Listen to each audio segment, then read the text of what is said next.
Je pense que le mot épique peut bien représenter le projet. Prouesse. Pour moi, le projet EOL est emblématique et remarquable. Grandiose. Ce serait audacieux, puisqu'il s'agissait de créer une gare entièrement nouvelle sous un ouvrage existant qui est un ouvrage emblématique du quartier de la Défense. Pour moi, c'est complexité. C'est de réussir à tenir les dates de mise en service. On a eu des moments de coactivité tels qu'on a dû à la fois faire les essais et les travaux dans une même période, alors que toutes les nuits, les trains circulaient dans le tunnel à 120 km/h. La réalisation des différents jalons, donc à commencer par la mise sous tension de la caténaire, l'ouverture aérolique et le dernier grand défi, la commission de sécurité qui a donné son avis favorable pour l'ouverture de la gare. Mon plus grand défi a été de vraiment acquérir cette vision globale, transverse et complète de tous les systèmes pour pouvoir répondre à l'ensemble des sollicitations et être au jour le jour beaucoup plus percutant. Piloter la réalisation de la pose et bétonnage de la voie sur 8 km, sous 40 mètres de profondeur en plein Paris et Neuilly, et pomper jusqu'à 1 km le béton de la future voie EOL. Le défi personnel que je m'étais fixé pendant toute la phase travaux était celui de ne rien casser. Malgré la complexité des ouvrages et la proximité des ouvrages à réaliser avec les avoisinants très sensibles et en exploitation, le projet a pu être réalisé sans désordre et sans gêne sur les tiers. Mon plus gros défi sur ce projet-là a été de réaliser de la reprise en sous-œuvre du CNIT. Donc c'était de transférer les charges des poteaux existants du CNIT sur la structure de la gare.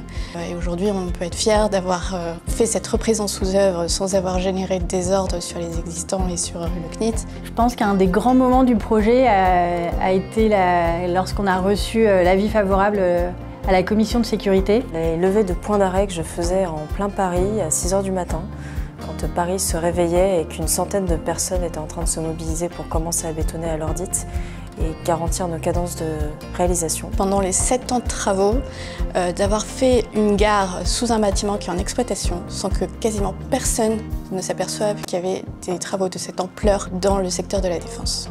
Ma plus grande fierté, donc c'est ce qui m'a marqué le plus, c'est un mois avant la mise sous tension et la mise en service technique. On était dans une phase qui était difficile.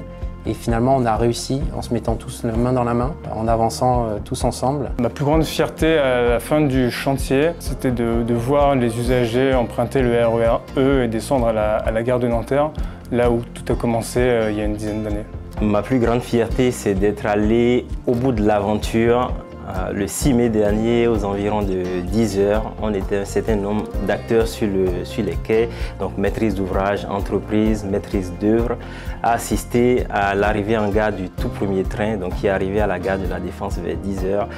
Et on essayait, nous, au milieu de la foule, de capter les premières impressions de ce public en fait, qui découvrait pour la toute première fois la gare de la Défense.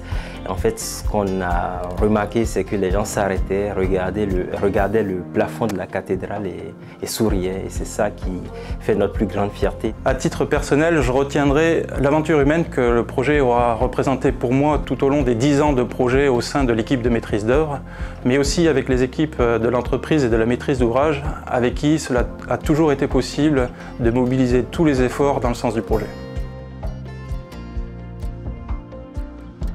C'était une très grande prouesse technique. Sans un dialogue constant entre l'entreprise, le maître d'ouvrage et le maître d'œuvre, je pense qu'on n'en serait pas là aujourd'hui. La communication, elle est d'autant plus importante quand on se situe dans une phase de chantier parce qu'on a besoin de réactivité par rapport aux impondérables qu'on peut rencontrer sur la conduite d'un projet de telle complexité. Et cette communication, elle doit être transparente et régulière vis-à-vis de tous les acteurs du projet, afin d'apporter tous les éléments d'information relatifs à l'avancement du projet, à ses difficultés, de façon à pouvoir trouver les bonnes solutions et prendre les décisions rapides et pertinentes qu'un projet aussi complexe demande. Sur un projet de ce type-là, comme dans tout projet, vous avez 3 grands acteurs, le maître d'ouvrage qui définit son programme, le maître d'œuvre qui conçoit le projet et l'entreprise qui le réalise. Et effectivement, quand on est dans un projet aussi complexe, c'est important que ces 3 grands rôles se parlent bien. Une ingénierie sur une opération comme celle-là aussi compliquée, je dirais que c'est le sachant technique, c'est-à-dire que c'est l'acteur qui a cette responsabilité essentielle de concevoir l'ouvrage et de garantir que cet ouvrage, on sait le construire, il va résister dans le temps, qu'il répond bien aux enjeux. C'est être vraiment sachant technique et être en capacité de vraiment mener jusqu'à leur terme l'ensemble des enjeux qui font la complexité de ces ouvrages. Et ici, on est vraiment sur quelque chose où la technique était vraiment un élément essentiel. Un exemple, c'est que y a sur un chantier ce qu'on appelle les points d'arrêt qu'on doit lever en permanence. c'est un peu des points de passage en termes de qualité de réalisation, qualité d'ouvrage, où avant de couler, avant de faire un ouvrage définitif, on s'arrête et on regarde si vraiment tout est d'équerre. Nous, entreprise, on a l'habitude de lever ces points d'arrêt souvent un peu seul. Et c'est pas forcément une bonne chose. Ce que j'ai apprécié sur le chantier d'Éole, c'est effectivement la présence systématique de CETEC pour la levée de ces points d'arrêt, où on levait 5 à 10 points d'arrêt par jour avec les équipes de CETEC, ce qui est vraiment extraordinaire. Si je dois définir CETEC, pour moi, c'est une ingénierie technique. C'est l'ingénierie technique, même on peut dire. Quand on en parle à tous les partenaires et autres, ce qui ressort, c'est toujours ça. C'est vraiment des équipes, des acteurs, des personnes, des ingénieurs qui ont ce goût de la technique, qui savent apprécier les enjeux, qui savent prendre des décisions, qui ont un courage technique important. Et vraiment, moi, si je devais définir CETEC, c'est vraiment ça, des sachants techniques. Ma plus grande fierté, j'ai envie de dire, c'est déjà de me retrouver aujourd'hui dans cette gare à vous parler. Effectivement, quand on regarde ce qu'on a réussi à faire, finalement, quelques années en arrière, personne ne pouvait imaginer que ce soit possible. Et puis, la grande réussite, c'est aussi cette aventure humaine. Les équipes de CETEC, alors je ne sais pas exactement combien ils étaient, nous, on est monté jusqu'à 180 personnes en encadrement, 1000 compagnons. Effectivement, c'est une aventure humaine de 6 ans. Et c'est ça aussi la grande fierté, c'est qu'aujourd'hui, tous nos collaborateurs peuvent venir dans la gare, peuvent amener leurs proches et dire voilà à quoi on a participé. La plus grande fierté, c'est qu'on a eu des prix, on en aura peut-être d'autres encore, etc. On a fait beaucoup de choses, on a accueilli beaucoup de monde, etc. Mais je trouve que ce qui me fait le plus plaisir, c'est que depuis qu'on a terminé, c'est le regard des gens sur les gares, c'est ce qui se dit sur les gares, et je trouve que là vraiment on a réussi un truc. Et à la Défense en particulier, quand les gens sortent du train, il y a une sorte d'effet un peu waouh, et tout de suite ils sortent leur téléphone pour faire une photo, et ça je trouve que c'est la plus belle des récompenses. Moi, c'était de travailler ensemble. J'ai travaillé sur d'autres opérations, sur infrastructures linéaires et ainsi de suite. Je n'avais pas retrouvé ça à l'époque. Là, c'est vraiment une famille qui a bossé. Une première assez personnelle, qui est d'avoir réussi à apporter ma contribution au projet dans la durée. Une deuxième qui est plus collective, je pense que vous allez les retrouver chez beaucoup de membres de la famille Hawk, c'est d'avoir réussi à fonctionner en équipe intégrée avec des composantes d'horizons divers et variés, qui n'avaient pas forcément l'habitude de travailler ensemble.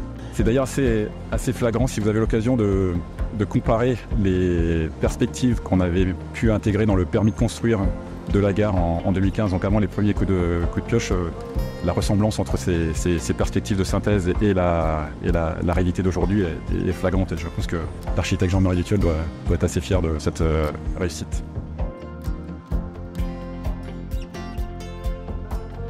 Au CNIT, on a conçu un projet ensemble dont on pouvait tout de suite nommer les principales composantes, le grand quai central, les colonnes monumentales, les balcons tout autour, et les galeries de liaison, des choses simples. Ce qui a bien marché, c'est qu'on avait tous la même vision de ce qu'on voulait obtenir.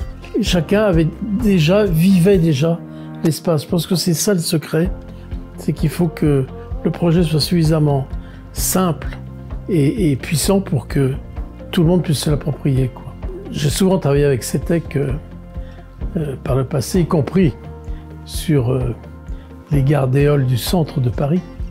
Et je savais que lorsqu'on allait faire équipe sur la Défense, on allait faire une équipe créative. Vous savez, il y a des ingénieurs qui sont des vérificateurs, puis des ingénieurs qui sont des inventeurs, voilà. Et ce projet était certes très simple dans son volume final pour que les gens puissent le parcourir aisément et en étant contents, mais du coup, il était sans doute très complexe à réaliser. Et donc, il fallait que chaque ingénieur, dans sa catégorie, sache inventer des solutions pour résoudre les problèmes. Qu'il n'attende pas qu'ils disent « Ah ben non, ça tient pas, ça se ventile pas, ça s'éclaire pas ».